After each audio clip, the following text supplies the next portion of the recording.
Ceci est une émission payée par l'heure de la bonne nouvelle.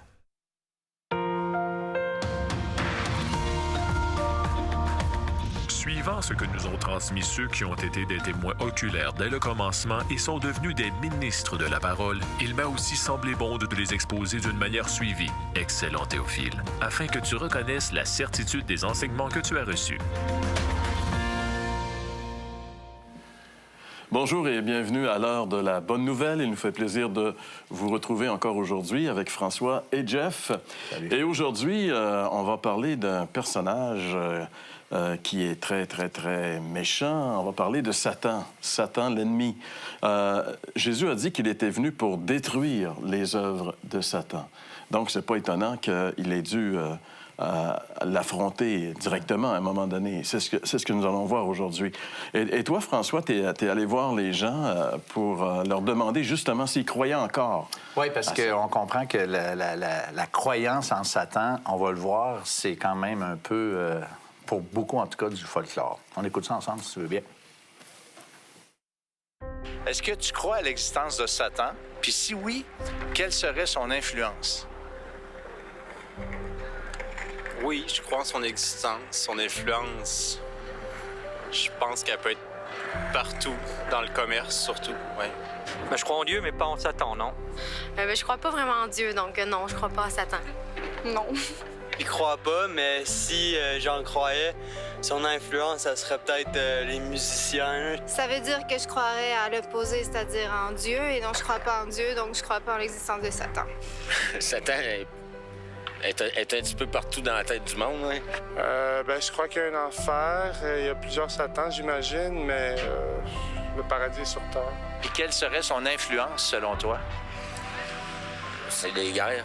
Tout faire pour tout diviser, tout détruire, tout embrouiller. Je pense pas qu'on puisse nommer une personne Satan. Et s'il y en avait un homme qui s'appelait, une personne qui s'appelait Satan, j'imagine que ça serait d'une connotation négative. Bon, ben François, comment on peut analyser ces résultats? Bien, il y a l'idée de est-ce que il y a quelqu'un qui a mentionné qu'il croyait en Dieu, mais pas en Satan? Mais il croit en un Dieu qui n'est pas le Dieu de la parole, forcément, parce que la Bible parle énormément de Satan. Le problème, c'est d'où il vient, Satan. Ça, on ne va pas développer ça aujourd'hui, mais Satan est une créature de Dieu qui avait le libre arbitre, qui s'est révolté, et c'est ce que la Bible nous enseigne, et qui est devenu l'ennemi de Dieu. Et lui, il fait toujours le contraire. Il veut pas que Dieu ait la gloire. Il la veut pour lui. On va le voir éventuellement dans le texte. Alors, c'est un peu ça, l'idée, là. Fait que ça, il y en a qui disent pourquoi que Satan existe. Bien. Jésus a dit de Satan qu'il était menteur. D'abord, il ne dit jamais la vérité. Il ne se tient pas dans la vérité. Même Jésus a dit qu'il était le père du mensonge. Donc, ouais. En fait, si Satan n'était pas là, il n'y aurait pas de mensonge. Tout ce qui est faux origine en Satan, selon les paroles de Jésus. Donc, est-ce qu'il existe vraiment? Bien, quand on regarde aujourd'hui, ne serait-ce il y a un des intervenants qui a parlé que Satan existe, il est dans le commerce. Je ne sais pas si vous vous rappelez. Mais je suis un peu d'accord avec lui parce que j'ai lu un article dernièrement concernant les contrefaçons de grands produits, comme les montres Rolex, les produits de haut de gamme, de mode, qui sont contrefaits, mais qui sont vendus quand même au même prix que les vrais. Et on lisait dans l'article que ce commerce de contrefaçon atteint je pense, c'est 500 milliards d'euros par année. Alors, c'est juste pour dire, quelqu'un qui achète, qui va payer 10 000 $, une montre Rolex, et peut-être il se fait avoir, peut-être c'est une fausse montre Rolex. Alors, c'est incroyable. Alors, ça, c'est Satan. C'est un contre... Tu sais, il fait de la contrefaçon. Il est expert. Alors, c'est lui le menteur. Et évidemment, acheter une montre Rolex qui est fausse ou un gilet, je ne sais pas de quelle marque, Lacoste, qui est faux, c'est pas quand même mortel. Mais si Satan nous dit des choses concernant la spiritualité et l'éternité qui est fausse, alors là, par exemple, l'enjeu est beaucoup plus sérieux. Et je pense que c'est à ce niveau-là Puis j'irais plus loin que ça, c'est que le principe, là, on pense souvent que Satan, il pousse les gens à faire le mal, le mensonge, comme tu viens de mentionner. C'est vrai, bien sûr. Mais des fois, il peut aussi séduire pour des bonnes choses, mais qui sont fausses. Comprends? Tu sais, mettons, les différentes philosophies et religions qui existent dans le monde, bien, écoute, il y a comme une explication spirituelle à cet égarement-là par rapport à l'éloignement des Écritures. Alors, tu sais, Satan, c'est un ange de lumière, c'est marqué. Alors, il va envoyer, il va faire semblant d'être la lumière. Tu sais, autrement dit, il n'est pas toujours caractérisé par le vice, puis le mensonge, puis la violence.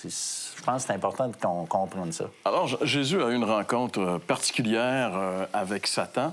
C'est ce qu'on va découvrir ensemble dans la lecture du texte biblique d'aujourd'hui, après cette pause. Vous avez des questions ou des commentaires sur ce que vous venez d'entendre? Contactez-nous par téléphone ou réagissez sur les médias sociaux.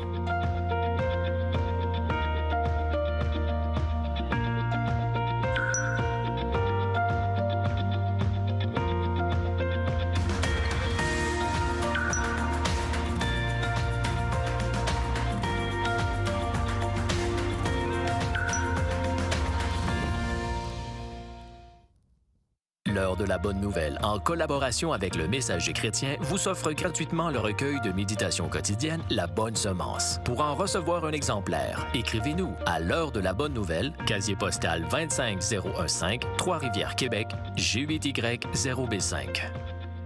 Vous pouvez également nous joindre à info@hbn.ca ou par téléphone 1-866-509-1319. Alors aujourd'hui, le thème de l'émission, c'est Jésus et Satan. Et pour ce faire, on va lire le texte dans l'Évangile selon Luc, parce que c'est cet évangile que nous découvrons ensemble au cours de cette présente série. Alors, chapitre 4, les versets 1 à 13, nous lisons « Jésus, rempli du Saint-Esprit, revint du Jourdain et il fut conduit par l'Esprit Saint dans le désert, où il fut tenté par le diable pendant 40 jours. Il ne mangea rien durant ces jours-là, et après qu'ils furent écoulés, il eut faim. Le diable lui dit, « Si tu es le Fils de Dieu, ordonne à cette pierre qu'elle devienne du pain. » Jésus lui répondit, « Il est écrit, l'homme ne vivra pas de pain seulement. » Le diable, l'ayant élevé, lui montra en un instant tous les royaumes de la terre. Et lui dit, « Je te donnerai toute cette puissance et la gloire de ces royaumes, car elle m'a été donnée et je la donne à qui je veux.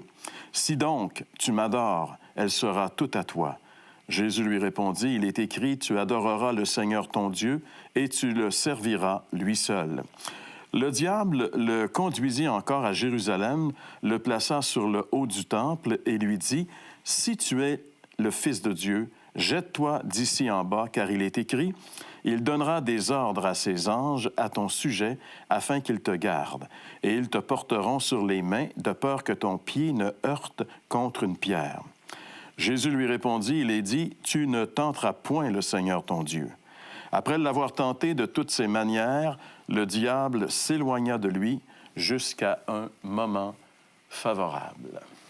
Alors voilà le texte qui nous décrit cette rencontre que Jésus a eue avec Satan dans le désert de Judée, immédiatement après qu'il a été baptisé dans les eaux du Jourdain. Donc, on voit ici qu'il est conduit par le Saint-Esprit dans le désert. Donc, il doit refaire, au fond, tout le parcours qu'Israël a suivi. Parce qu'au fond, c'est la délivrance. Il sort du Jourdain, un peu comme la traversée de la mer Morte, pour entrer dans ce fameux désert. Et là, 40 jours pour 40 ans, pour être mis à l'épreuve pour voir est-ce que lui entend comme. En d'autres mots, Dieu est en train de nous montrer qu'il ne nous a pas trompés de la manière dont il a créé le genre humain.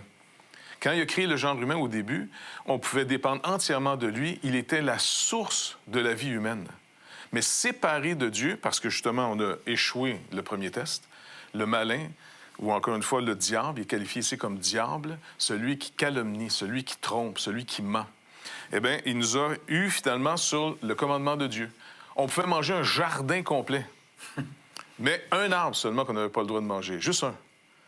Et puis, il a su nous faire aller vers cet arbre-là. On a brisé l'alliance avec Dieu, et après, on s'est retrouvé finalement dans une épreuve. terrible. Donc, le Seigneur revit lui-même l'épreuve, mais il la vit contrairement à nous, le genre humain, au point de départ, là, comme la Bible l'enseigne. Le test, au début, était fait dans un jardin. T'es comblé. Il va faire le même test, mais dans un désert affamé.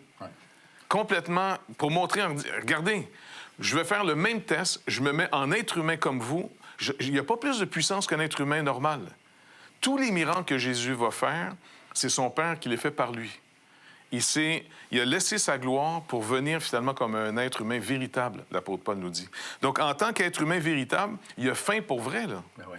Tu sais, parce que longtemps, j'avais l'idée, moi, que Jésus, c'était Dieu, c'est vrai, c'est Dieu à 100 et homme. Mais je ne sais pas si vous avez rappelé le film Cocoon. Tu sais, c'était des vieux monsieur, là, ils allaient se baigner dans une piscine, puis il y avait des cocons là-dedans, des extraterrestres. Oui. Mais à un moment donné, il voit finalement le capitaine d'un bateau, il voit un de ses êtres, une jeune femme, qui est un extraterrestre, on va dire. Puis à un moment donné, elle commence à enlever son habillement. Fait que là, tout le monde, tu sais, le gars regarde, bien intéressé, il apprend des choses. Et puis, à un moment donné, elle enlève sa peau. Et puis là, c'est de la lumière intense à l'intérieur. Trop souvent, les gens ont l'idée de Jésus que s'ils croient en lui, c'est Dieu déguisé en être humain. Mais il n'est pas déguisé en être humain. Il s'est fait être humain véritable. Et ici, il passe un test suprême. Et le seul moyen de triompher de ce test, c'est pas d'être fort, c'est de faire confiance à celui qui ne peut pas nous tromper, Dieu, face à un menteur sur Dieu.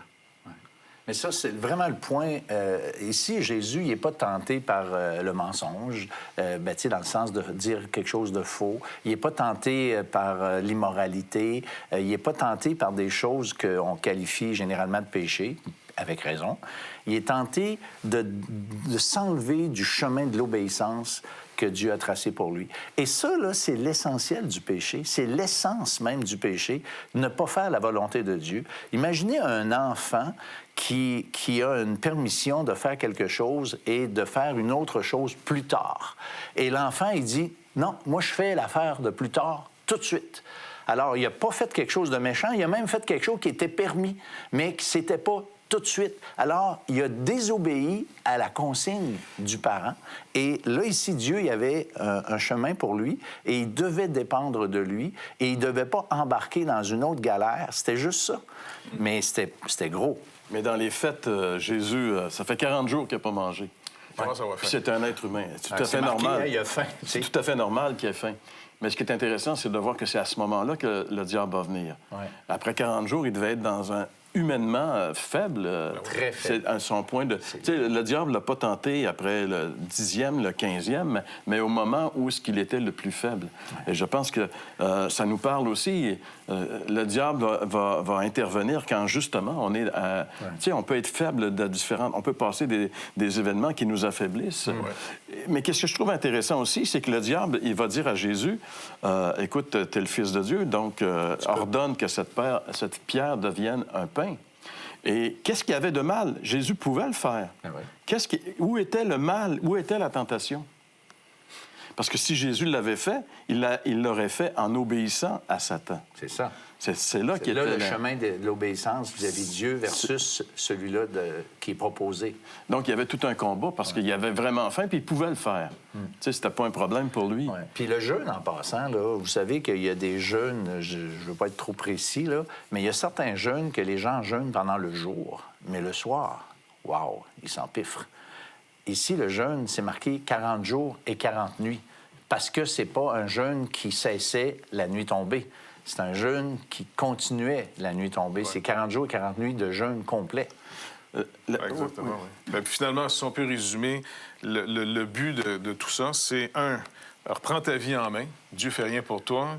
Tu es capable. En plus, Dieu t'a donné la puissance de le faire, parce qu'il a accès à cette puissance. Non. Deuxièmement, il dit, écoute, je t'amène au-dessus d'une montagne ou d'une place, jette-toi en bas.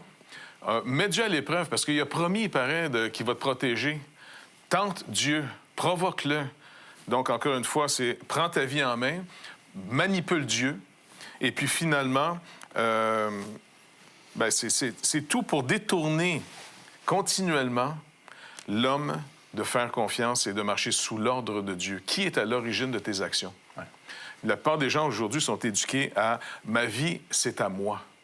C'est tellement profond. Et ça, de dire « ma vie est à moi », les gens ne réalisent pas du tout, hein? Mais selon les Écritures, ça nous qualifie comme idolâtres de nous-mêmes, idolâtres de la créature plutôt du Créateur. Ma source de vie, parce que tout le monde va parler, et souvent dans les discussions, c'est vraiment intéressant, on s'en rend pas compte. Les gens vont dire, en tout cas, d'après moi, ça, c'est ils mettent bien du poids là-dessus. En tout cas, moi, là, pour moi, là, mais ça, écoute, t'es qui, toi, pour dire ça, on va faire le même, t'sais? Ici, le malin va tout faire pour détourner à nouveau Dieu qui s'est fait être humain, se mettant dans une position vraiment humaine, tu seras pas plus capable de soutenir. C'est un peu le test avec Job. Quand Satan est en présence de Dieu, puis Dieu présente son serviteur Job, il dit, mais non, Job, c'est sûr qu'il te sert, Dieu. Tu le bénis tellement. C'est pas de manière désintéressée là, qu'il te sert. Enlève-y tout ce que tu lui as donné. Tu vois, il va te maudire comme tous les autres. OK, enlève-y. Et Job, c'est la fameuse déclaration, Dieu a donné, Dieu reprend. Béni soit l'Éternel. Béni soit Dieu. Après ça, il dit, ah ouais, mais un gars est prêt à tout donner là, pour sauver sa vie. Touche à sa vie, tu vois, il va te maudire. Dieu, il dit, OK, touche, mais tu ne prends pas sa vie. Il tombe extrêmement malade. Et encore, Job endure.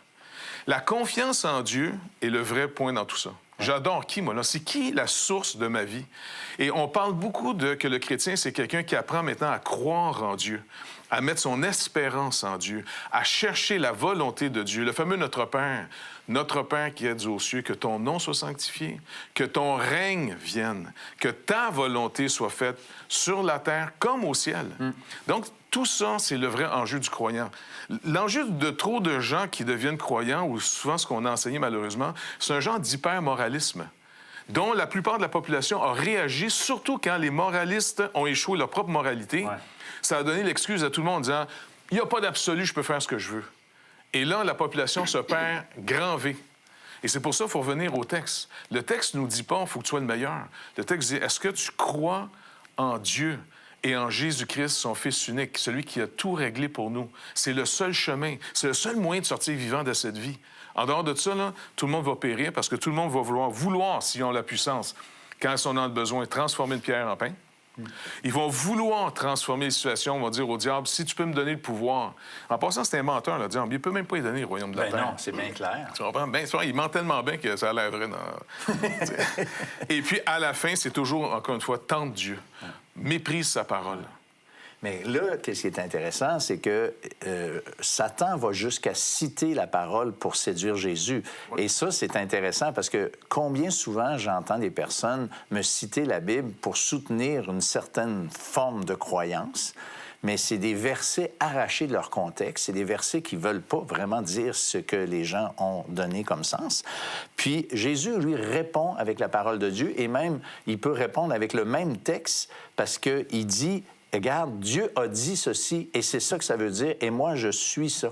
J'obéis à ce commandement-là. Je veux être fidèle à ce que la parole de Dieu dit. Alors, la réponse de Jésus, c'est la citation de la parole. Alors, c'est une invitation, je pense, pour nous, d'aller scruter les Écritures, d'aller vraiment voir ce qu'on dit, et non ce qu'on a dit à propos de l'Écriture, mais ce que dit l'Écriture, vraiment. La Bible dit que nous, les êtres humains, on est des êtres tripartites. En fait, Paul, dans l'Épître aux Thessaloniciens, dit qu'on a un esprit, une âme et un corps. Jésus, d'abord, la première tentation, on peut dire qu'il était tenté dans son corps, son aspect physique, il avait faim. La deuxième tentation, moi, je pense que ce serait un peu son âme. Si tu veux devenir quelqu'un d'important, moi, là, je détiens la clé. Si tu m'écoutes, là, je vais te donner tous les royaumes, tu vas devenir le personnage le plus important. Qui ne veut pas être quelqu'un d'important? Et le diable a des choses à proposer à ce niveau-là. Donc ça, je dirais que c'est un peu une tentation qui est au niveau de notre âme, ce qu'on veut être, notre moi. Et la troisième tentation, bien là, elle est au niveau spirituel, par exemple, parce qu'on a aussi un esprit. Et moi, je pense que c'est vraiment le plus le domaine du diable, le domaine spirituel. Et il va dire à Jésus, si tu m'adores, si tu m'adores. Tu sais, alors là, c'est une question d'adoration. On est vraiment dans le monde spirituel. Dieu, nous, les êtres humains, on est différents des animaux dans le sens qu'on a un esprit qui nous permet d'être en contact avec Dieu, d'avoir une relation. Parce que quand on dit être chrétien, c'est avoir une relation avec Dieu, c'est de ça qu'on parle. Bon, alors le diable, il y a des choses à te proposer à ce niveau-là aussi. Si tu m'adores, je vais, tu sais... Bon, ben c'est ça. Donc, juste pour conclure, Satan, c'est pas son nom propre. Quoi que c'est devenu avec le temps, on pourrait dire son Le nom. Satan, ouais. C'est le Satan, qui en hébreu, ça veut simplement dire l'ennemi. Ah ouais. Diabolos, ici, ben, c'est quelqu'un qui calomnie, c'est quelqu'un qui détruit la réputation, quelqu'un qui tord le sens des choses. Et puis, le malin, ben, c'est celui qui agit mal, celui qui amène au mal les choses. Donc, c'est souvent les termes qu'on a souvent. Et Jean dit, le monde entier est sous la puissance du malin. Ouais. Est-ce qu'il y a une possibilité d'échapper à cette puissance diabolique qui tient l'humanité? Il y en a une seule. Et c'est Jésus, bien sûr, et c'est de se connecter avec Jésus. Comment est-ce qu'on peut faire? Eh bien, c'est ce que Jean-François nous explique après cette pause. Vous avez des questions ou des commentaires sur ce que vous venez d'entendre? Contactez-nous par téléphone ou réagissez sur les médias sociaux.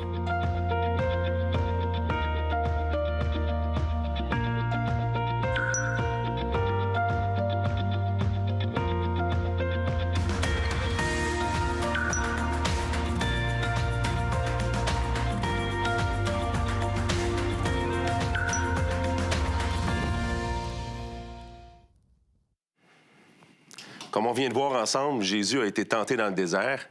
Puis il y a quelque chose de vraiment important dans cette tentation-là, c'est qu'il vient accomplir une chose très importante.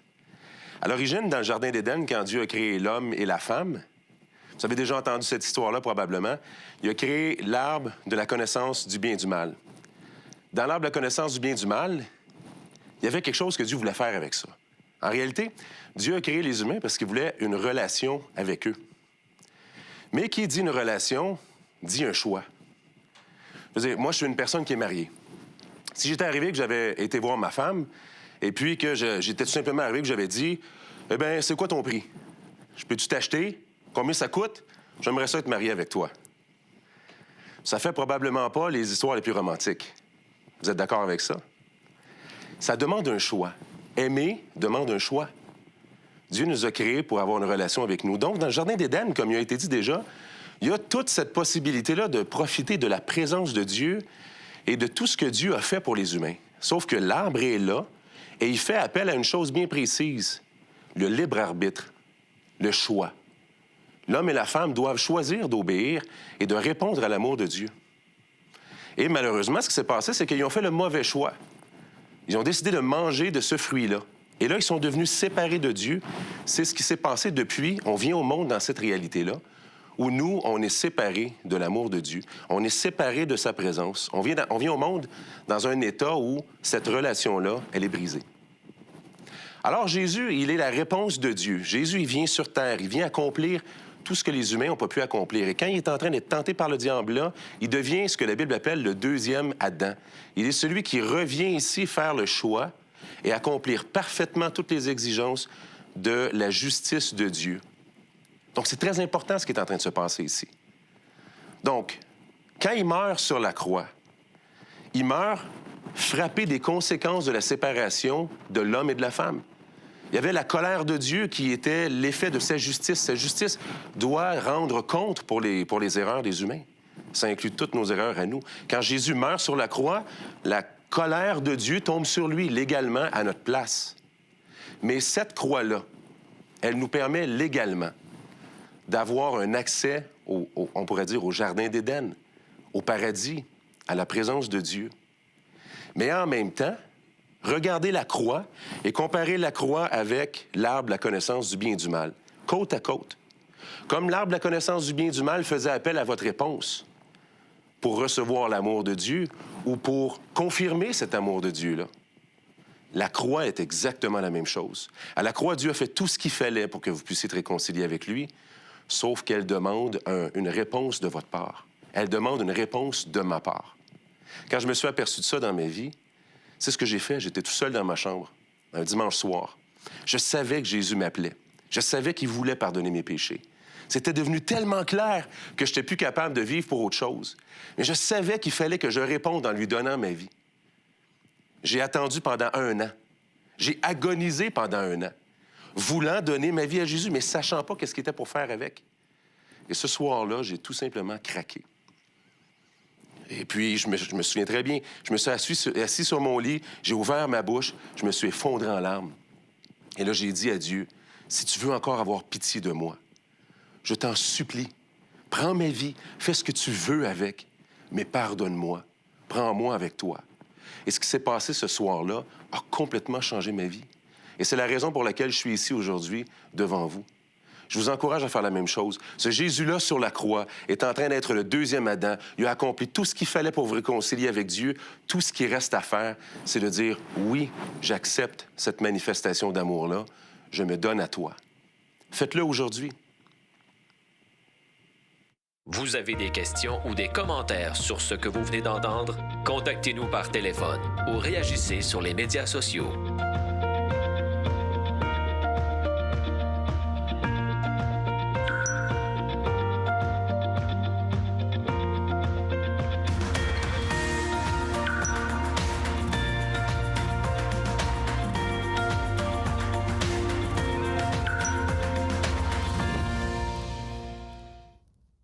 L'heure de la bonne nouvelle, en collaboration avec le Messager chrétien, vous offre gratuitement le recueil de méditation quotidienne La Bonne Semence. Pour en recevoir un exemplaire, écrivez-nous à l'heure de la bonne nouvelle, casier postal 25015, Trois-Rivières, Québec, G8Y0B5.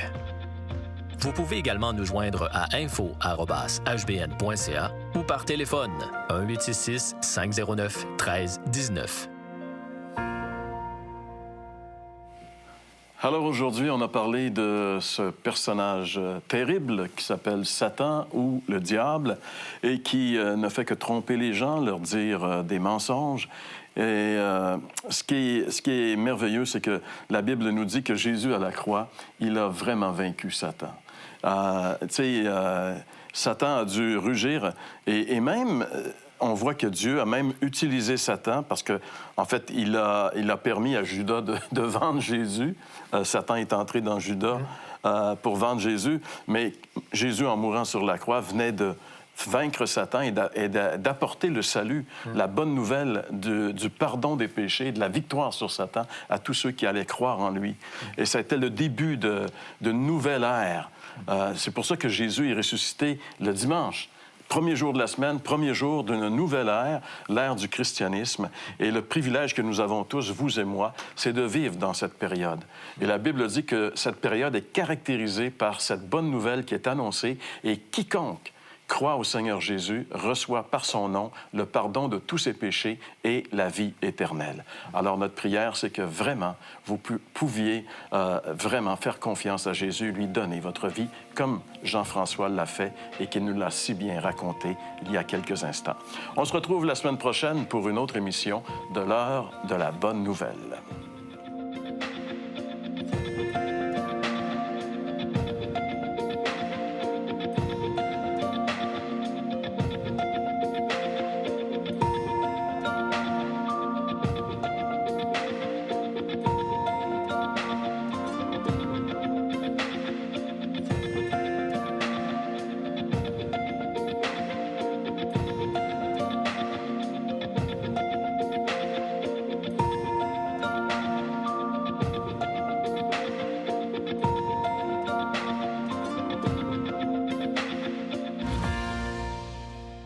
Ceci était une émission payée par l'heure de la bonne nouvelle.